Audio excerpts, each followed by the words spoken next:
the day he noticed focus on the turning point. Kareem's alarm rang at 6:30 a.m., the same soft chime that had started his mornings for the past 5 years.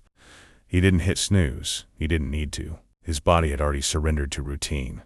Everything about his life moved on autopilot: his neatly pressed shirt, his quick cup of coffee, the silent walk to the station.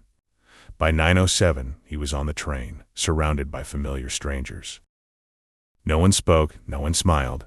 It felt like they were all part of the same unspoken agreement. Keep going, don't question it. At the office, Kareem blended into the background. His desk looked like everyone else's. His work was efficient, but unnoticed. Meetings passed where his ideas were either ignored or repeated by someone louder.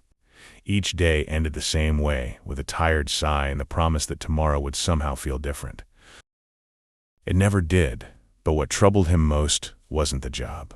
It was the quiet memory of who he used to be. Once, Kareem had ambition that kept him awake at night in a good way. He dreamed of building something of his own, of doing work that meant something. But over time, those dreams were replaced with safer thoughts. Be realistic. Be stable. Be grateful. So, he obeyed one evening, as the office emptied and the lights dimmed. Kareem sat staring at his reflection in the dark computer screen. For a moment, he didn't recognize himself. "How did I get here?" he whispered. The question lingered longer than usual. That night, he couldn't sleep. His mind replayed the same thought over and over. Nothing is actually forcing me to stay. The realization felt both freeing and terrifying the next morning. His alarm rang again at 6:30. He sat up, staring at the wall. The routine waited for him, the train at 9:07, the desk, the endless tasks, but something inside him had shifted.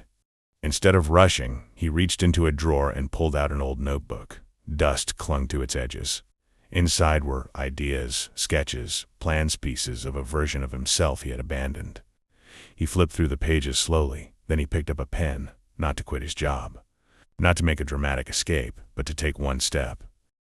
He wrote a single line: start small, but start today, that evening, after work. Instead of collapsing into bed, Kareem spent 1 hour working on an idea he once loved. It wasn't perfect. It wasn't even good, but it was his, for the first time in years. He felt something different, not excitement, not success, but movement, and that was enough. Moral: you don't have to escape your life overnight, but if you ignore your dreams completely, you slowly lose yourself. Change doesn't begin with big decisions. It begins with small, consistent action despite fear.